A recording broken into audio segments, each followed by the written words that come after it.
Hi, good morning. I on my way to go to my client's office.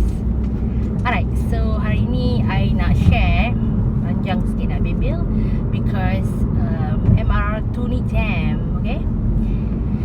So langkah-langkah apa yang patut seseorang peniaga nak memulakan perniagaan dia. Okay, yang pertama, kena pasti dulu nak jadi peniaga apa. Nak berniaga kecil-kecilan atau nak berniaga ada misi, ada visi, ada impian nak grow big. Okay, kalau kita nak grow big, macam saya pernah cakap sebelum ni, kita tergolong dalam golongan startup. Okay, jadi kalau startup ni maksudnya kita ada impian nak grow big walaupun kita bermula dengan modal RM1. Okay, tak apa, tak ada masalah. Jadi hari ni kita bermula dengan RM1. Kita ada impian untuk jadi jutawan dalam masa 1 tahun, 2 tahun, 3 tahun, 4 tahun, 5 tahun terpulang pada kita. Okay, dan bila kita tak mempunyai modal yang besar, doesn't mean kita tak boleh nak berniaga. Boleh. Seseorang pernah bagi tahu saya yang paling penting sebenarnya keinginan kita dan juga idea kita, bukannya modal. Kalau kita ada modal sekalipun, kalau kita tak pasti dengan apa hala tuju, dengan apa perniagaan yang kita nak buat pun tak ada guna, ya. Jadi okey, yang pertama kita kena pasti kalau kita berniaga sekadar nak makan pagi, kais pagi, tak salah pun. Itu kita panggil sebagai bisnes kecil-kecilan. Contohnya apa? Contohnya macam kita nak berniaga goreng pisang tepi jalan, kita nak buka kedai runcit kat kampung-kampung. Okey, yang itu kecil-kecilan. Jadi selagi kita ada kudrat, selagi kita ada tenaga, kita sihat, kita boleh buka perniagaan kita.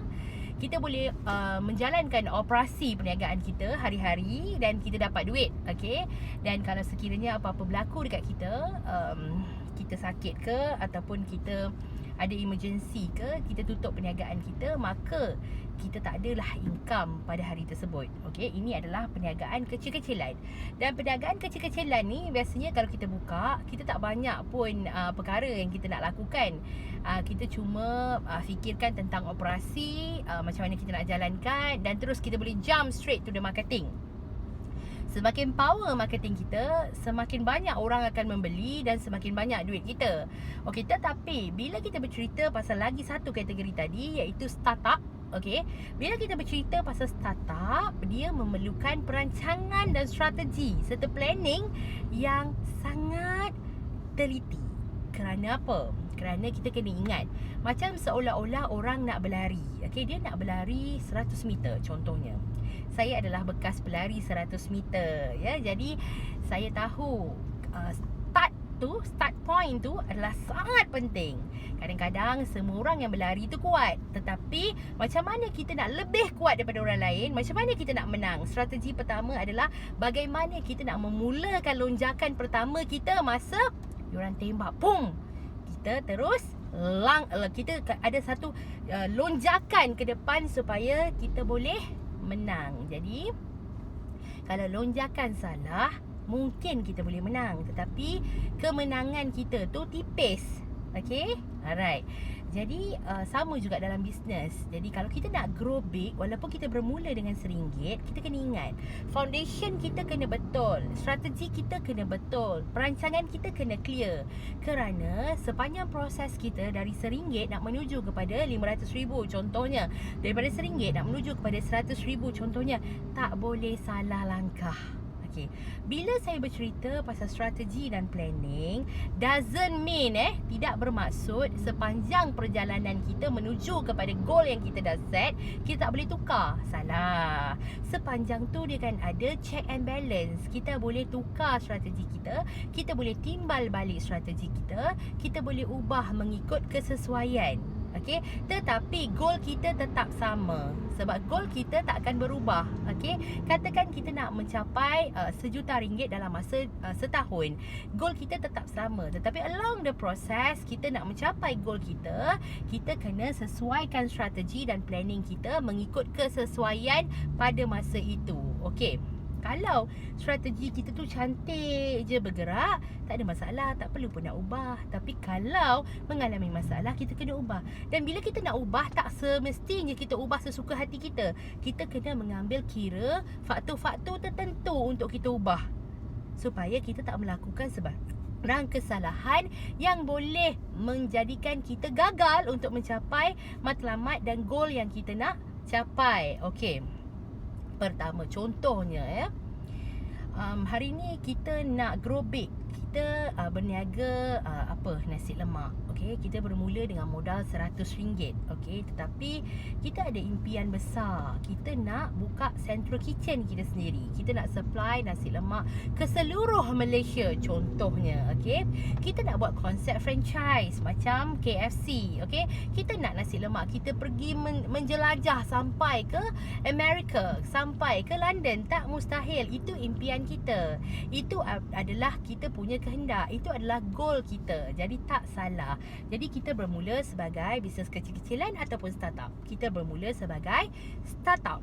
Okey, bila kita bermula sebagai startup, ingat tak tadi saya bagi tahu, kita kena ada satu perancangan, kita kena ada satu strategi yang mendalam untuk menuju kepada goal kita untuk memasarkan nasi lemak kita secara franchise ke seluruh dunia. Alright. Jadi boleh tak kalau pagi ni kita bangun, kita terus sampai ke London? Tak boleh. Dia mesti ada garisan permulaan, ada perjalanan dan ada destinasi yang kita nak tuju. Okey? Jadi kalau hari ini kita dah tahu kita ke arah menuju ke London, tapi hari ini kita brand pun tak ada, logo pun tak ada, orang tak kenal kita, kita tetap berniaga macam orang berniaga kecil-kecilan. Jadi bila masa perniagaan kita tu dah laku, kita nak ubah dia ke arah mencapai goal kita yang nak ke overseas tu, kita kena bermula balik semula. Sebab foundation kita dah tak betul. Orang tak kenal pun branding kita, orang tak kenal pun siapa kita contohnya. Okey, kita tak ada satu sistem yang lengkap agar perjalanan kita tu okey. Kita tak ada pun satu sistem menyimpan database customer-customer kita yang membeli dengan kita. Kita tak ada pun satu sistem yang menjaga balik customer relation dengan customer. Kita tak ada pun satu mechanism of marketing yang mana marketing kita ni sebenarnya marketing yang bersesuaian ke arah menuju kepada impian kita nak go global. Jadi kita terpaksa mula balik semula. Macam kita ni perniagaan yang baru, jadi kita dah buang masa. Inilah kebanyakannya orang-orang di Malaysia, terutamanya Melayu-Melayu kita, yang perniagaan dia bukan tak bagus, tapi sampai satu tahap dia menggeletar. Dia tak boleh nak grow. Sebab apa? Sebab foundation dia, permulaan dia salah. Okey. Jadi kalau pun dia berniaga nasi lemak bermula dengan RM100, tetapi kalau foundation dia tu betul, walaupun dia perlahan sebab modal dia tak banyak, tetapi akhirnya dia akan berjaya sampai ke destinasi dia. Just the matter of time. Dia tak perlu lagi nak bermula semula. Kalau asyik nak mula, bila nak sampai? Okey. Alright, jadi jangan pernah risau kalau kita tak ada modal yang besar. Tak ada masalah, asalkan kita clear dengan apa direction kita nak pergi. Kalau kita ada modal yang sedikit, bila kita buat perancangan yang teliti, strategi yang teliti, apa akan jadi pada perniagaan kita? Okey, kita akan gunakan modal yang sedikit tu. Kita buat apa yang penting dulu. Apa yang kita boleh outsource, kita outsourcekan. Apa yang kita boleh collaborate, kita akan kolaborasi dengan orang lain. Asalkan matlamat kita untuk sampai kepada goal yang kita tuju tu akan tercapai. Okey. Pertama tadi tu ingat kita kena identify perniagaan yang kita nak jalankan. Adakah itu perniagaan kecil-kecilan ataupun startup? Alright? Okey. Orang sebelah tengok saya tengah buat apa, saya tengah buat video. So do I care? Okay, dia tak bayar petrol saya pun, dia tak bayar kereta saya pun. Jadi saya nak share ilmu hari ni. Daripada saya merapu buat benda-benda yang tak berfaedah, lebih baik saya share some knowledge yang saya ada untuk kebaikan setiap orang. Jadi orang sebelah kalau dia nak dengar pun boleh, dia boleh masuk dalam kereta saya. Okay, alright. So lepas kita dah identify kita nak berniaga sebagai peniaga kecil-kecilan atau kita nak berniaga sebagai startup, okay, sekarang is the time for us to buat kita punya strategi perniagaan dan perancangan perniagaan yang mendalam. Ini benda yang setiap orang fikirkan ia sangat susah. Okay, dekat luar biasanya bila orang berniaga, dia terus jump into marketing. Betul. Marketing adalah heart of the company. Marketing sangat penting sebab tanpa marketing perniagaan kita takkan ke mana. Okey. Marketing ni umpama jantung kepada sesebuah perniagaan. Marketing kena power. Tetapi kita kena ingat, marketing yang power tanpa di backup, disokong kiri, kanan, atas, bawah, depan dan belakang dengan semua elemen-elemen lain, perniagaan kita berpotensi untuk gagal, berpotensi untuk menggeletar tanpa boleh berkembang. Kerana apa? Marketing sebenarnya walaupun ia penting, ia adalah satu elemen sahaja di bawah strategi and planning of our business. Okey, dekat mana duduknya marketing ni? Okey, bila kita nak buat sesuatu perancangan perniagaan atau strategi perniagaan, kita tidak boleh lari daripada 3 perkara penting. Saya bercerita hari ni bukan berdasarkan teori.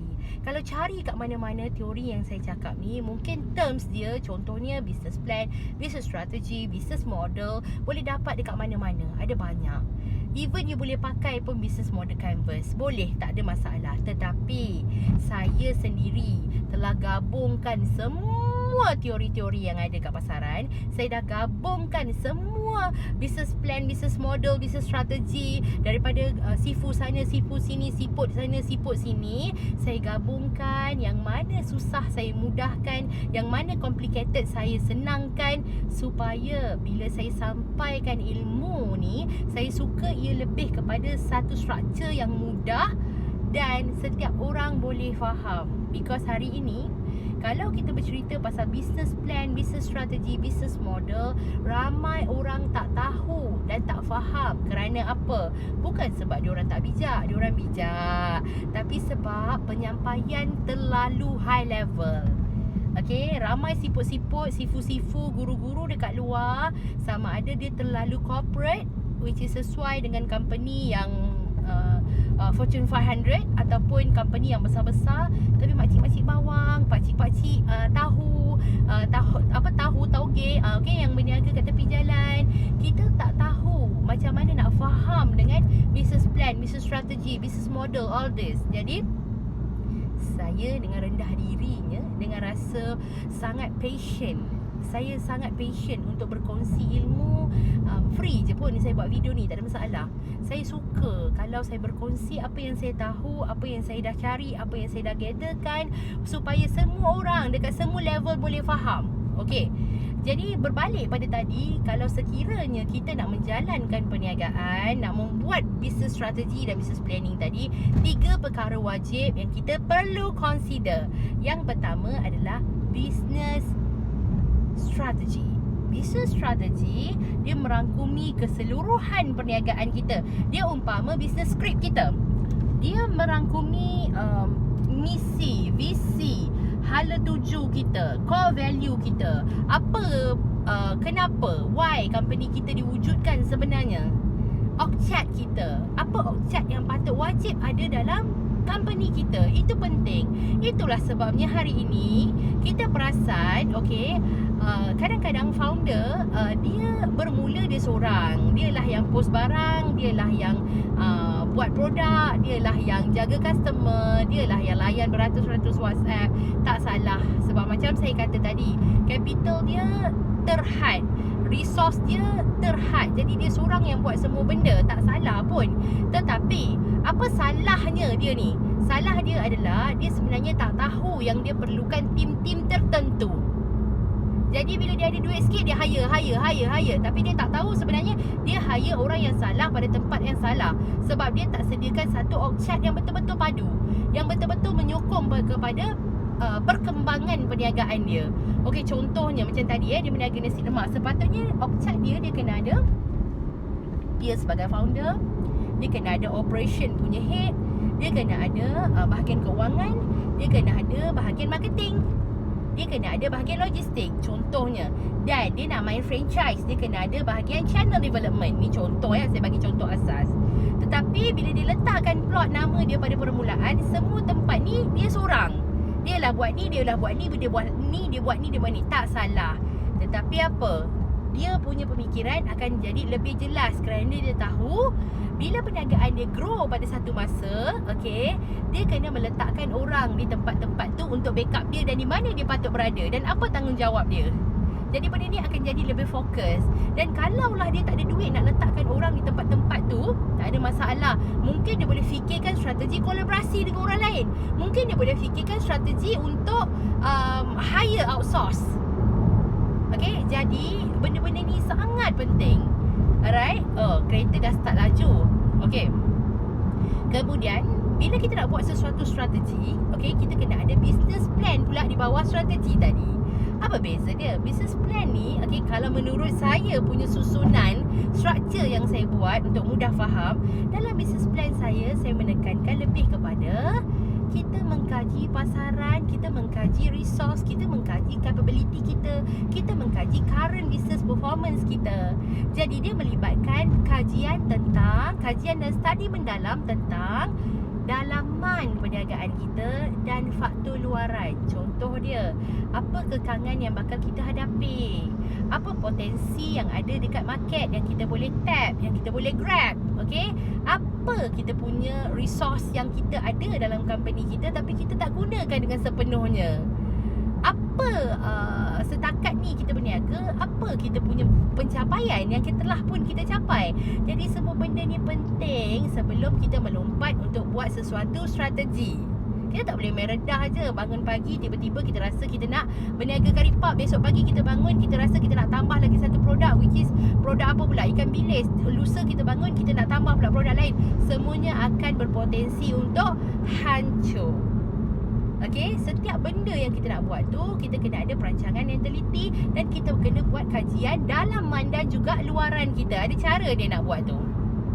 Okey, jadi bila kita dah siapkan dengan kita punya kajian dalaman dan luaran kita, kita tahu apa potensi yang kita ada, apa capability yang kita ada, apa lagi resource yang kita ada tapi kita tak gunakan dengan sepenuhnya, barulah kita decide sama ada kita nak datangkan dengan nak keluarkan ataupun datangkan dengan satu produk baru atau produk yang sama tapi market segment yang baru, packaging yang baru. Contohnya kita nak attack market segment yang baru, atau kita nampak kita dah tak nak buat benda yang focusing pada market segment untuk produk yang ni ataupun produk baru untuk produk yang sama, bahan asas yang sama, tapi kita nak betul-betul diversify kan bisnes kita. Contoh dia ya. Contohnya kalau tadi tu nasi lemak. Okey, mungkin kalau dia fikir dia nak tambahkan market segment, mungkin dia buat nasi lemak dulu nasi lemak RM1, sekarang dia buat nasi lemak RM10. Contoh, dia punya market segment target orang dah berbeza. Atau dulu nasi lemak dia bungkus daun pisang, sekarang nasi lemak dia bungkus dengan emas. Contoh, itu mungkin dia nak tambah produk segmen dia. Okey, tetapi yang ini dia tak nak langsung ada kaitan dengan nasi lemak, dia tak nak langsung ada kaitan dengan beras, dengan ikan bilis, semua tak nak. Jadi dia betul-betul diversifykan bisnes dia. Dia buka satu strategi baru, iaitu dia nak produk baru, market segment baru. Tiba-tiba daripada nasi lemak, dia terus buat apa? Dia terus buat perniagaan jual baju. Contohnya, kenapa? Tak semestinya dia salah, tapi ini semua dia buat decision setelah dia buat dia punya business plan tadi. Dia kaji market luar, dia kaji dalaman dia, kemudian dia baru buat keputusan dia nak diversifykan bisnes dia daripada nasi lemak kepada baju. Ingat tak? Okey, lepas tu bila dia dah buat business plan, perkara yang ketiga saya nak sentuh sikit adalah business model. Apa tu business model? Okey, business model ni saya lebih suka terangkan dengan cara saya, iaitu setiap daripada produk kita, setiap daripada perkhidmatan yang kita keluarkan, dia kena ada satu business model khas. Sebab setiap produk kita, setiap perkhidmatan kita, cara kita nak approach market, cara kita nak marketingkan dia, cara kita nak positioningkan dia, dia punya value proposition, dia punya setiap benda ni, dia punya customer berbeza. Jadi setiap produk kita kena ada satu business model. Apa pula elemen dalam business model ni? Elemen dalam business model ni dia terbahagi kepada 3 benda. Yang pertama, positioning of the product. Yang kedua adalah production of the product. Yang ketiga adalah profit.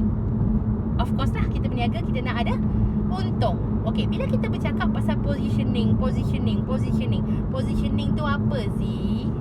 Positioning tu bermaksud macam mana kita nak positionkan produk kita tu. Macam mana kita nak orang tahu produk kita tu. Macam mana kita nak market tahu produk kita. Jadi di dalam positioning of the product, kita kena kenal pasti siapa target customer kita. Ingat tak dalam video-video saya sebelum ni, saya bercerita pasal kita nak target siapa? Kita nak target top 20, golongan top yang ada 20% kat Malaysia ni, yang kaya raya. Atau kita nak target middle class people, 40% dekat dalam Malaysia ni. Panas saya kuatkan aircon. Atau kita nak target golongan below 40% dekat Malaysia ni, golongan yang berpendapatan rendah. Jadi mana satu kita nak? Okey. Yang kedua, tadi tu market segment kita, siapa kita nak target. Yang kedua, bila kita dah tahu siapa kita nak target, baru kita buat kita punya marketing plan, marketing strategi kita. Yang ini yang paling power kita kena buat. Kalau kita jump terus dekat marketing, kita gagal. Setiap golongan yang kita target marketing dia berbeza. Cara penulisan berbeza, cara nak ambil emosi berbeza, cara nak close deal berbeza, cara kita nak jaga customer berbeza. Jadi tak boleh main redah, tak boleh tiru orang. Okey. Jadi bila kita dah tahu dah marketing kita, barulah dalam positioning kita kena tahu value proposition of our product or services. Okay, value proposition ni apa pula Zee? Okay, hari tu kan saya dah cakap banyak kali. Value proposition ni, hey Cik Tipa, hey Cik Mina, hey Pak Ali, apa yang best sangat you punya produk ni? Apa yang best sangat you punya strategi, you punya perkhidmatan ni? Apa keunikan? Apa yang kita tawarkan dekat pasaran berbanding orang lain? Okay, dia ada cara dia nak menghasilkan kita punya value proposition. Bukan simply. Dia ada cara, ada teknik dia yang saya tak boleh nak share sekarang sebab dia terlalu panjang. Okay, setiap benda ni saya share basic je. Tapi cara nak melakukannya, cara nak buat dia, cara nak susun dia, cara kita nak diagnose dia, semua tu sangat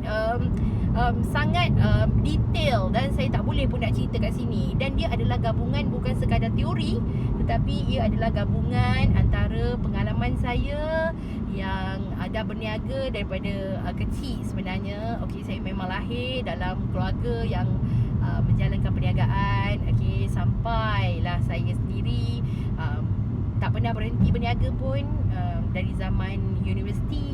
Okey, ada je perniagaan yang saya buat sampai saya pernah bekerja sambil saya buat bisnes, dan sekarang saya masih menjalankan perniagaan saya, dan di samping saya berkongsi ilmu dengan ramai orang. Bukan berkongsi ilmu tu untuk saya mencari duit, sebenarnya bukan. Tapi memang dari kecil saya passion saya sebenarnya berkongsi ilmu. Because bagi saya satu je, ilmu yang saya kongsi tak pernah berkurang. Makin saya kongsi, makin saya digest, makin saya generate sel-sel saya, makin saya faham, makin saya tahu, dan makin banyak ilmu saya. Jadi saya nak share setakat tu dulu. Ada banyak lagi sebenarnya, tapi kalau saya share lagi, kita boleh jadi pening dalam satu video ni. Jadi cukup setakat tu. Saya rasa kalau sesiapa yang nak buat, nak mulakan bisnes, saya rasa video ni dah cukup membantu. Sebab kebanyakan bila diorang call saya terpaksa ulang benda yang sama ni.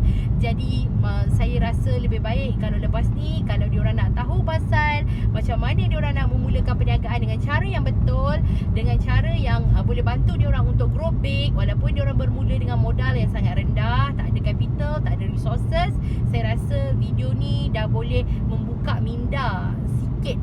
Okay, dan selebihnya kita boleh bincang. Alright, okay. So pada siapa yang nak tahu lebih lagi, tak ada masalah, boleh je PM saya. Janganlah PM tanya asal mana, umur berapa. Yang itu memanglah jawapan dia nanti sangat sarkastik saya bagi. Tapi kalau betul-betul nak berniaga, bertanya, berbincang, saya rasa saya boleh je berkongsi, even nombor telefon saya pun, untuk kita sama-sama menuju ke arah yang berfaedah, ke arah sesuatu yang positif. Why not? Sebab saya pun masih mencari ilmu. Sebab mencari ilmu ni tak pernah habis pun sebenarnya.